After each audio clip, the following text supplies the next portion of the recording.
स्वागत है आपका। आप देख रहे हैं प्राइम न्यूज, आपके साथ हूं मैं मीनाक्षी। तो देखिए 2022 में उत्तर प्रदेश में विधानसभा चुनाव होना है और उससे पहले बयानबाजी और सियासी सरगर्मियां लगातार उत्तर प्रदेश में बढ़ती जा रही हैं। इस बीच बसपा सुप्रीमो मायावती का बड़ा बयान सामने आया है। बीजेपी सरकार में यूपी में जंगल राज चल रहा है, मायावती ने कहा है। सपा सरकार में भी जंगल राज चल रहा था। पंचायत चुनाव में सत्ता बल धन बल का दुरुपयोग किया गया है। पंचायत चुनाव में लोकतंत्र शर्मसार हुआ है। ये तमाम बातें मायावती ने कही हैं। तो बसपा सुप्रीमो मायावती का बड़ा बयान सामने आया है, जिसमें उन्होंने बीजेपी के साथ ही समाजवादी पार्टी दोनों पर जमकर निशाना साधते हुए कई बातें कही हैं। मायावती ने कहा है कि भाजपा के शासनकाल में जंगल राज चल रहा है, दुरुपयोग हो रहा है धन बल का। साथ ही समाजवादी पार्टी को लेकर कहा है कि उनके शासनकाल के समय भी जंगल राज ही चला है। पंचायत चुनाव में लोकतंत्र शर्मसार हुआ है, मायावती ने कहा है।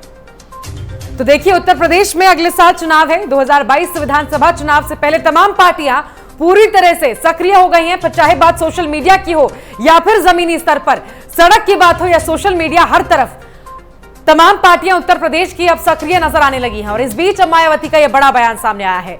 बसपा सुप्रीमो ने भारतीय जनता पार्टी के साथ ही समाजवादी पार्टी पर भी निशाना साधा है और कहा है कि दोनों ही पार्टियों के शासनकाल में जंगल राज चला है उत्तर प्रदेश में। साथ ही धन बल का दुरुपयोग किया जा रहा है। पंचायत चुनाव में जो हुआ है उससे लोकतंत्र शर्मसार हुई है। यह बात भी मायावती ने अपने बयान में कहा है। तो देखिए बेहद महत्वपूर्ण चुनाव से पहले मायावती भी सक्रिय हो गई हैं।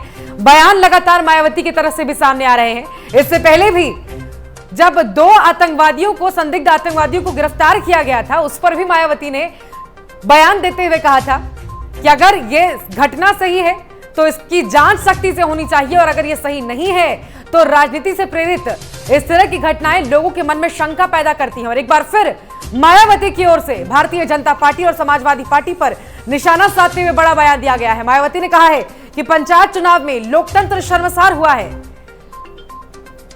नंदन श्रीवास्तव हमारे संवाददाता जुड़ गए हैं ज्यादा जानकारी के साथ। नंदन, मायावती ने एक बार फिर बीजेपी पर तो निशाना साधा ही है, लेकिन इस बार समाजवादी पार्टी पर भी निशाना साधा है। देखिए मीनाक्षी, जो आरोप प्रत्यारोप का दौर है वो लगातार शुरू हो गया है। महज 8 महीने बचे हैं चुनाव में, जिसकी वजह से जो बयानों का जो सरगर्मी से जो आरोप है प्रत्यारोप है लगातार जारी है। जिस कड़ी में मायावती जो बसपा सुप्रीमो उन्होंने एक बार फिर से आरोप लगाया है। वो साथ साथ भाजपा के साथ साथ वो समाजवादी पार्टी के अध्यक्ष भी आरोप लगाए। उन्होंने साफ तौर पर कहा है जिस तरीके से समाजवादी पार्टी में जंगल राज का समय चल रहा था, उस तरीके से भाजपा में भी जो स्थिति इस समय चल रही है, जो सरकार चल रही है, वो साफ तौर पर देखा जा सकता है कि जंगल राज चल रहा है। यानी कि उनका आरोप था त्रिस्तरीय पंचायती चुनाव पे, क्योंकि त्रिस्तरीय पंचायती चुनाव में लगातार समाजवादी पार्टी, आम आदमी पार्टी और बसपा तो तीनों ही सारी जो विपक्ष की सारी पार्टियां थी लगातार आरोप लगा रहे थे कि जो बाहुबल है, धन बल है और सरकार बल है, तीनों का उपयोग करके भाजपा ने अपनी सीटें अर्जित करी है। यानी कि जो सीटें भारतीय जनता पार्टी को मिली है वो उनके बाहुबल, धनबल और सत्ता के हनक पे मिली है, जिसका साफ उदाहरण समाजवादी पार्टी ने भी आरोप लगाया था। लेकिन महत्वपूर्ण बसपा सुप्रीमो का बयान इसलिए हो जाता है, यानी कि मायावती का जो बयान है महत्वपूर्ण इसलिए हो जाता है कि चूंकि काफी समय से वो अंधेरे में थी। यानी कि अंधेरे का मतलब यह है कि जिस तरीके से वो फील्ड में सक्रिय नहीं थी, बहुजन समाज पार्टी सक्रिय नहीं थी, लेकिन एकदम से चुनाव आते ही उनकी जो बयानबाजी का सिलसिला है वो शुरू हो गया है। यानी कि लगातार जिस तरीके से आतंकवादी पकड़े गए थे उसमें भी उन्होंने कुछ बयान जारी किया था। उन्होंने कहा था कि अगर सही है तो सख्ती से जांच होनी चाहिए, लेकिन अगर सही नहीं है तो चुनाव के पहले ही इस तरीके से आतंकवादी कैसे पकड़ लिए जाते हैं। तो कहीं ना कहीं जो सिलसिला है बयानों का वो लगातार जारी है। बसपा सुप्रीमो अपने आप को एक्टिव कर रही है, अपने बहुजन समाज पार्टी के कार्यकर्ताओं को एक्टिव कर रही है और सोशल मीडिया के थ्रू ही एक्टिव कर रही है। अभी तो जितना देखा गया, लेकिन नंदन बसपा जमीनी स्तर से ज्यादा सोशल मीडिया और बयानों में ही सक्रिय नजर आ रही है। जी निश्चित तौर पर, क्योंकि जैसे मैंने आपसे कहा कि पिछले 6-7 साल की अगर बात करें, पिछले चुनाव के पहले की अगर बात करें तो last time Bahujan Samaj party केवल चुनाव में ही सक्रिय नजर आई थी। उसके बाद से अगर पिछले 2-3 साल की बात करें तो लगातार वो बिल्कुल ही शांत पड़ गई थी। और एक बार फिर से सोशल मीडिया पर कभी कभी हालांकि मायावती का बयान दिख जाता था, एक बार फिर से चुनाव के महज 8 महीने पहले से ही मायावती का बयान शुरू हो गया है और कहीं ना कहीं अपने आप को एक्टिव रखने के लिए और समाज में रखने के लिए तो उनका दावे थे, कई तरह के उन्होंने दावे किए थे, एक्टिव किए थे। हालांकि पंचायती चुनाव में अपने सदस्यों को उन्होंने नहीं उतारा था, ना ही जिला अध्यक्ष के चुनाव में उतारा था, ना ही ब्लॉक प्रमुख के चुनाव में उतारा था। तो कहीं ना कहीं साफ उनका मैसेज था, उस समय भी मैसेज था कि वो पूरी तैयारी अपनी 2022 विधानसभा में झोंकने वाली है। उन्होंने अपने कार्यकर्ताओं से, पदाधिकारियों से एक बयान भी जारी करके कहा था कि जिला पंचायती अध्यक्ष में अपना समय और धन बल बेकार ना करें, जाया ना करें, उस चीज का उपयोग आप 2022 के चुनाव के लिए करें। और कहीं ना कहीं जो जमीनी स्तर से जो जोड़ना है, जनमानस को जोड़ना है, जो वोटर्स को अट्रैक्ट करना है, उसके लिए प्रयास करें। तो ये मैसेज साफ कन्वे करता है कि मायावती कोई चूक नहीं चाहती है 2022 के चुनाव में। कहीं ना कहीं मजबूती से अपने आप को स्टैंड करने के लिए वो पूरी हर पुरजोर प्रयास कर रही है, चाहे वो बयान के थ्रू हो, चाहे सोशल मीडिया के थ्रू हो। तो कहना गलत नहीं होगा कि इस चीज से काम नहीं चलेगा, फील्ड में जरूर उनको उतरना पड़ेगा। और कहीं ना कहीं बयान जो जारी कर रही है वो अपने आप को प्रेजेंट करने के लिए, रिप्रेजेंट करने के लिए कि वो भी कहीं ना कहीं फील्ड में है। और समाजवादी पार्टी, भारतीय जनता पार्टी पर आरोप प्रत्यारोप का दौर उनका जारी हो गया है। बिल्कुल, अपनी जमीन पूरी तरह से बसपा खो चुकी है उत्तर प्रदेश में, और ऐसे में बयानों के जरिए कितना सक्रिय होगी और कितना फायदा इसका आने वाले चुनाव में मिलेगा, ये भी देखने वाली बात होगी नंदन। लेकिन क्या पार्टी में किसी तरह की तैयारी नजर आ रही है, किसी तरह की हलचल, तैयारी चुनाव को लेकर नजर आ रही है क्या? अब देखिए, निश्चित तौर पर, क्योंकि अभी हम 1.5-2 महीने पहले की बात करें तो मायावती ने अपने जो बागी उनके विधायक थे, सांसद थे, उनको अपनी पार्टी से निष्कासित किया था और कुछ बागी विधायक अपने आप छोड़ दिए थे। उसके बाद से अपने कार्यकर्ताओं को सतर्क करने के साथ साथ सभी को सक्रिय उन्होंने कर दिया है कि अपने अपने क्षेत्रों में अपने अपने जो उनका विधानसभा जो सीट है वहां अपने पुरजोर तैयारी शुरू कर, सदस्यता अभियान उन्होंने शुरू करवा दिया। लगातार बहुजन समाजवादी पार्टी के जो कार्यकर्ता फील्ड में जमीनी स्तर से जुड़ रहे हैं, जो आम जनमानस की मदद कर रहे हैं, तो उनका जो साफ मोटो है वो जातिवाद, क्षेत्रीयवाद। तो कहीं ना कहीं मायावती का जो रणनीति साफ नजर आ रहा है कि अपने अपने जो क्षेत्र है, चूंकि अगर कहा जाए पर्टिकुलर तो उनके जो वोटर्स हैं वो अपने कैची वोटर्स हैं, उनके लिमिटेड वोटर्स हैं, वो उनके पर्सनल वोटर्स कह सकते हैं एक तरीके से। और कहीं ना कहीं उनको उसका दायरा बढ़ाने के लिए, क्योंकि पिछले कई चुनावों से हम लोग देख रहे हैं कि मायावती का बड़ा साफ होता नजर आ रहा है। कहीं ना कहीं कई सीटें नहीं मिल पा रही, 2-3 सीटें में ही सिमट के वो रह जाती हैं। लेकिन अगर बात करें तो इस सब चुनाव का 2022 विधानसभा चुनाव का महत्वपूर्ण इसलिए है कि समाजवादी पार्टी अपनी पुरजोर प्रयास में लगी हुई है, भारतीय जनता पार्टी पुरजोर प्रयास में लगी है। हालांकि बीच में समाजवादी पार्टी ने यह आरोप लगाया था बसपा पे कि बसपा भारतीय जनता पार्टी से मिलकर चुनाव लड़ने की तैयारी है, लेकिन उसको मायावती ने खारिज कर दिया। और इस बयान को भी, आज का जो बयान उन्होंने दिया है, उससे ये साबित होता है कि कहीं ना कहीं भाजपा से वो भाजपा के साथ नहीं है। वो साफ तौर पर दोनों ही पार्टियों को निशाना बना रही हैं और दोनों ही जो मजबूत पार्टी उत्तर प्रदेश में, चाहे वो भारतीय जनता पार्टी की बात करें या समाजवादी पार्टी की बात करें, दोनों को निशाना पर ला रही है और आरोप प्रत्यारोप का दौर जारी। बिल्कुल, इससे पहले भी मायावती ने कहा था नंदन, जनसंख्या नियंत्रण नीति को लेकर के इसमें गंभीरता कम और राजनीतिक स्वार्थ ज्यादा नजर आ रहा है भारतीय जनता पार्टी का, और लगातार देखा जाए तो हर एक मुद्दे पर बयानबाजी कर रही है मायावती।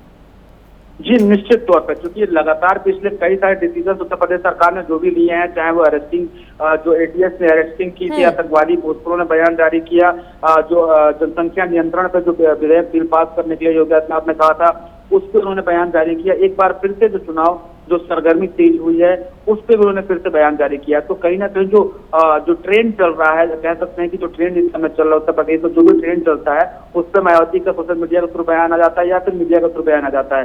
तो वो सक्रिय नजर आ रही है एकदम से, जो फिर से जो डूबी हुई नैया थी उनकी, उसको उबारने के लिए, उसको फिर से फ्लो में बढ़ाने के लिए उनके जो प्रयास है वो जारी है। बिल्कुल नंदन, बीच में इस तरह की खबरें भी सामने आई थी कि ओवैसी की पार्टी के साथ या फिर और किसी छुटमुट पार्टी के साथ मिलकर चुनाव में आ सकती है। हालांकि अखिलेश यादव की ओर से तो साफ किया गया कि वो छोटी पार्टियों के साथ गठबंधन करेंगे चुनाव में, लेकिन क्या बसपा की ओर से इस तरह की कोई जानकारी मिली है, कुछ बातें कही गई हैं आने वाले चुनाव को लेकर? देखिए, कुछ दिन पहले तक बातें ज्यादा तेजी से फैल रही थी, ज्यादा चर्चाएं थी। जैसे समाजवादी पार्टी ने स्पष्ट कर दिया था कि जो 3-4-5 छोटी पार्टियां हैं उनके साथ वो अपना चुनाव लड़ेंगे, लेकिन समाजवादी पार्टी का स्पष्ट होने के बाद मायावती का जो था, बहुजन समाजवादी पार्टी का जो रणनीति थी वो अभी तक स्पष्ट नहीं हो पाई। बीच में विरोधाभास जो बयान हो रहा था उससे ये लग रहा था कि भारतीय जनता पार्टी के साथ वो जा सकती है, लेकिन कुछ दिन के बाद से उनका जो बयान आना शुरू हुआ उससे स्पष्ट हो गया कि भारतीय जनता पार्टी के साथ चुनाव नहीं लड़ेंगी। हो सकता है कि भारतीय जनता पार्टी ने मना किया, हो सकता है कि कुछ गतिविधियां ऐसी रही हो जिसकी वजह से बसपा ने खुद ही अपना साइड कर लिया। लेकिन अभी तक जो दूसरी पार्टी ठीक है नंदन, आप बने रहिए हमारे साथ, आपके पास मैं लौटूंगी। अश्विनी शाही जी हमारे साथ जुड़ चुके हैं, भारतीय जनता पार्टी के प्रवक्ता हैं। अश्विनी जी, बहुत स्वागत है आपका प्राइम न्यूज पर। मायावती की ओर से पलटवार किया गया है और बयान देते हुए उन्होंने कहा है कि भारतीय जनता पार्टी ये ढोंग कर रही है और ये तमाम जो काम कर रही है वो राजनीतिक फायदे के लिए कर रही है। आप क्या कहेंगे इस पर? देखिए, इसमें मायावती जी की गलती नहीं है। मायावती जी की पार्टी इस समय हाशिए पर चली गई है, तो उनको समाचारों में बने रहने के लिए कुछ उल जलूल बयान देना जरूरी है। तो इस पर बहुत ध्यान न देते हुए हम लोग अपना, भारतीय जनता पार्टी अपना काम कर रही है। अब वो चाहे जो मायावती जी दिल्ली के अपने महल से निकलती हैं, लखनऊ के महल में आती है और एक बयान देकर चली जाती हैं, चाहे दिल्ली से एक बयान देती है। कहीं कभी उनको आपने सड़क पर देखा, कहीं किसी चीज के लिए उनको काम करते हुए देखा? हाँ, टिकट बिक्री करते हुए सबने देखा कि वो टिकट बेचना उनका काम है। दलितों को भी अब ये पता चल चुका है कि हमारा सौदा कौन करता है, और एक ही दल है भारतीय जनता पार्टी जो सबका साथ, सबका विश्वास और सबका विकास की बात करती है। इसलिए मेरा ये कहना है कि मायावती जी हो या जो भी हो, भारतीय जनता पार्टी के ऊपर इन लोगों का कोई फर्क नहीं पड़ रहा। भारतीय जनता पार्टी अपने बेहतर प्रबंधन, माननीय योगी आदित्यनाथ जी के नेतृत्व में जो काम हो रहे हैं। लेकिन अश्विनी जी, आप राज्य की बात कर रहे हैं और मायावती कह रही है कि जंगल राज्य चल रहा है, और जिस तरह से पंचायत चुनाव में जो घटनाएं हुई, हमले हुए, उसको लेकर भी कहा है कि लोकतंत्र शर्मसार हुआ इन चुनावों में। देखिए, ये लोग करें तो कुछ नहीं होता, और भारतीय जनता पार्टी करती है तो लोकतंत्र शर्मसार होता है। इनके जब मायावती जी की सरकार होती है तो आप लोग का एक प्रतिष्ठित आपका चैनल है, आपके पास रिकॉर्ड होगा, दलितों पर सबसे ज्यादा अत्याचार मायावती जी की सरकार में होता है। उस समय लोकतंत्र शर्मसार नहीं होता है। आज भारतीय जनता पार्टी की सरकार में, आज उत्तर प्रदेश में अपराध खत्म हो चुका है, संगठित अपराधी खत्म हो चुके, नेस्तनाबूद कर दिए गए हैं। आज इन लोगों को क्या दिख रहा है? विकास की एक तरह से गंगा बह रही है उत्तर प्रदेश में। देखिए कितने मेडिकल कॉलेज का उद्घाटन हो रहा है, हर जिले में एक मेडिकल कॉलेज देने का काम कर रहे हैं, स्वास्थ्य पर काम कर रहे हैं, स्कूलों की बेहतरी के लिए शिक्षा पर काम कर रहे हैं, स्कूलों को हम बेहतर बना रहे हैं, रोजगार पर हम काम कर रहे हैं। एमएसएमई से लेकर जो प्रवासी श्रमिक हमारे आए, उनकी स्किल मैपिंग करके रोजगार पर आप क्या काम कर रहे हैं? रोजगार देने का काम किया। क्या काम कर रहे हैं रोजगार पे? इतने बड़ी संख्या में अभ्यर्थी, कई दिनों से हम ये तस्वीरें भी देख रहे हैं, पिछले एक हफ्ते के दौरान कई बार अभ्यर्थी सीएम आवास का घेराव करने के लिए पहुंचे, संसद भवन का घेराव करने के लिए पहुंचे, कई बार तस्वीरें देखी हमने। क्या काम किया रोजगार पे आपकी पार्टी ने? रोजगार पे हमारी पार्टी ने, अगर आप सवाल ये कर रही है तो आप खुद से सवाल के घेरे में हैं, इसलिए कि हमने, मायावती ने 95,000 नौकरी दी थी, सरकारी नौकरी की मैं बात कर रहा हूँ। सपा सरकार में 2 लाख दी गई, हमने 4.5 लाख नौकरी अभी तक दे रखी है, और आगे भर्तियां अभी जारी है। ये तो हमने सरकारी नौकरी की बात की। रोजगार में एमएसएमई में हमने 45 लाख लोगों को रोजगार देने का काम किया है। जो स्किल मैपिंग हमने किया था प्रवासी मजदूरों का, नहीं पूरा सुन लीजिए, पूरा हमने जो है यहाँ से लेकर जो बाहर से हमारे प्रवासी भाई आए, उनको मनरेगा से लेकर जहां भी उनका स्किल था उनको लगाने का काम किया हमने स्किल मैपिंग करके किया। तो हमसे ज्यादा किसने रोजगार दिया? आज के नाराज क्यों हो रहे हैं? अभी तो ये काम आपको बार बार गिनाना है, चुनाव से पहले 6-7 महीने हैं, बार बार आपको ये गिनाना है काम। दर्शक देख रहे हैं, उनको पता चलना चाहिए ना क्या काम किया है सरकार ने। नहीं, एकदम जरूरी है वो। और तीसरी चीज पर मैं आ रहा हूँ, उत्तर प्रदेश में सर्वाधिक इस समय जो है निवेश आ रहा है। हम ईज ऑफ डूइंग बिजनेस में हम बहुत अव्वल नंबर पर हैं, और अगर वो चीजें यहाँ लगती हैं, रोज कहीं ना कहीं आप लोगों के द्वारा ही दिखाया जाता है कि आज नोएडा में ये लगने जा रहा है, आज बुंदेलखंड एक्सप्रेसवे पर ये लगने जा रहा है, आज लखनऊ में इसकी स्थापना होने जा रही, उन सब में रोजगार मिलता है। और हिंदुस्तान में उत्तर प्रदेश एक बहुत जंगल राज्य जो हो गया था, उसको क्लीन करके माननीय योगी आदित्यनाथ जी ने इस लायक बनाया है कि लोग निवेश करने के लिए सोचें और आए, और लोग आ रहे हैं। आपको ये भी सोचना पड़ेगा कि हम लोगों ने जिस तरीके से कोरोना में बेहतर प्रबंधन किया था, योगी जी जैसा एकमात्र कर्मयोगी मुख्यमंत्री, पूरे देश में कोई मुख्यमंत्री जो है गांव गांव घर घर सबके गया नहीं, दवाई और कपड़े के और खाने के बारे में नहीं पूछा, हर जिले का दौरा किया है।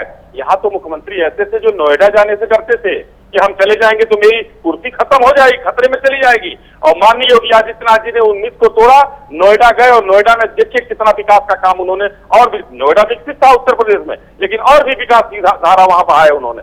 तो हमारे पास कामों की कमी नहीं है और हमारे पास मेहनतकश माननीय योगी आदित्यनाथ जी का प्रखर नेतृत्व है, जिसके सहारे भारतीय जनता पार्टी उत्तर प्रदेश में बहुत बेहतर करेगी। जी ठीक है, बहुत शुक्रिया अश्विनी जी आपका हमारे साथ जुड़ने के लिए, खास बातचीत के लिए। एक बार फिर आपको बता दें कि बसपा सुप्रीमो मायावती की ओर से भारतीय जनता पार्टी और समाजवादी पार्टी को निशाने पर रखते हुए बड़ा बयान दिया गया है, जिसमें उन्होंने कहा है कि दोनों ही पार्टियों के शासनकाल के समय जंगल राज चला है उत्तर प्रदेश में।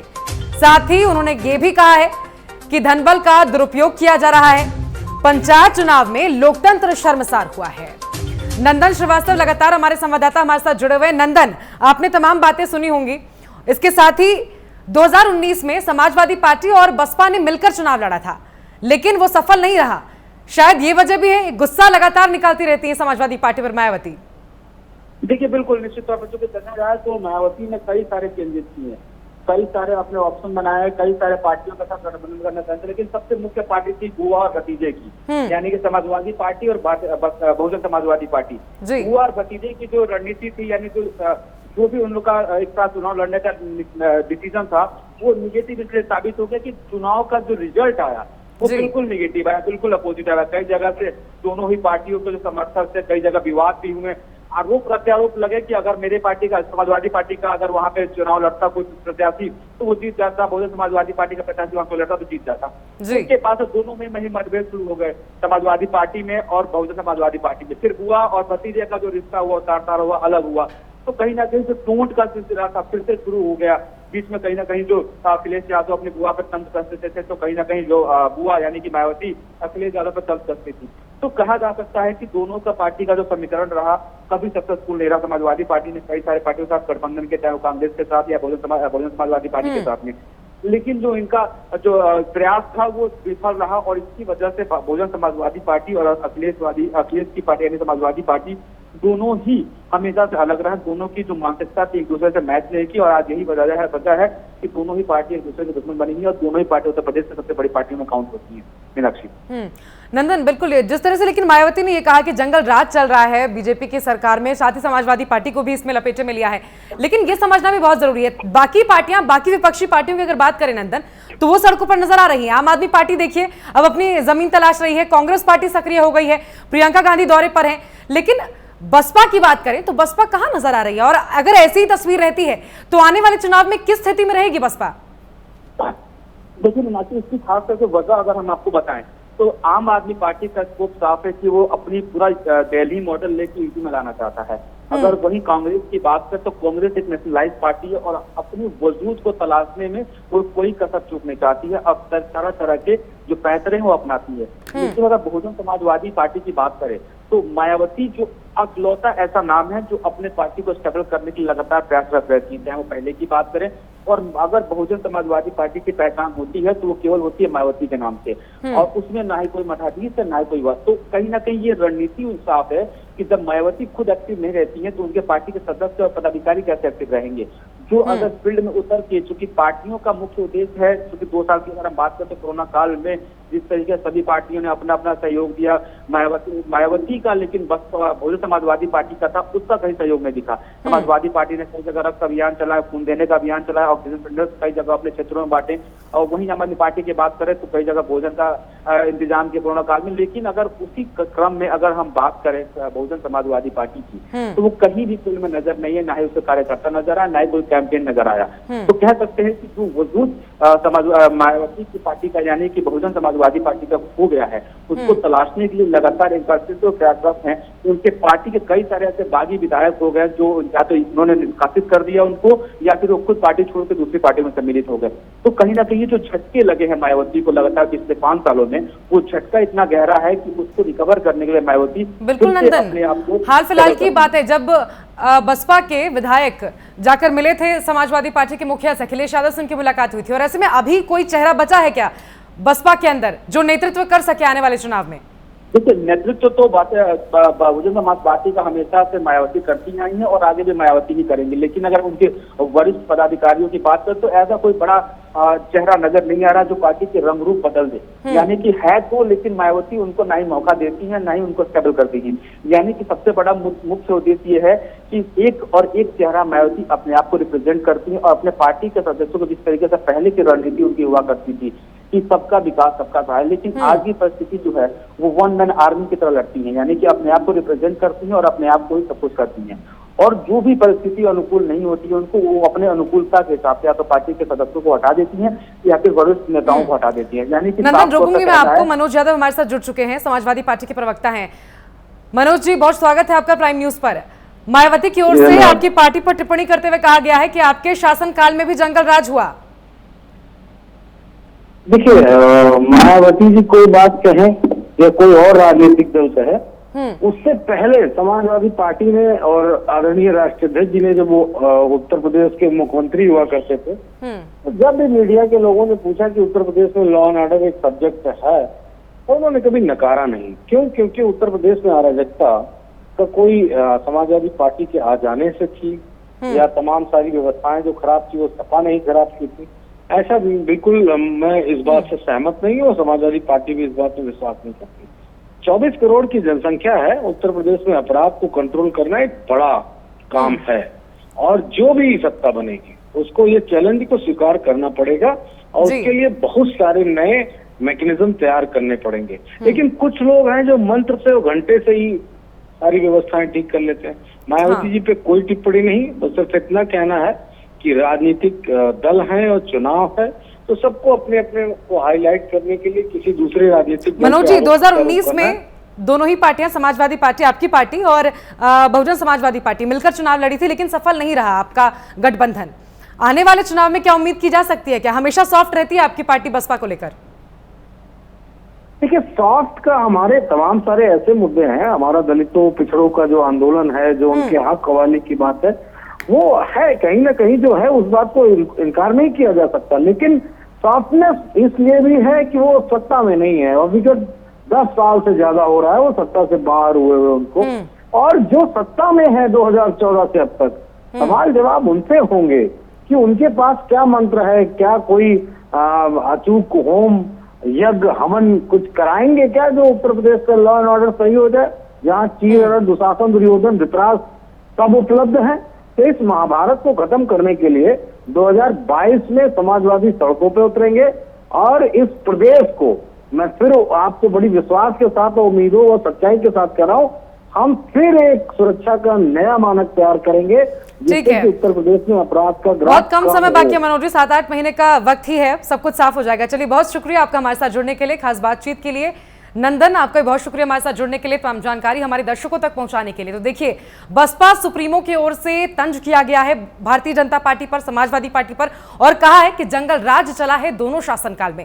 इसी के साथ फिलहाल हमारी खास पेशकश में इतना ही। आप देखते रहिए प्राइम न्यूज। नमस्कार।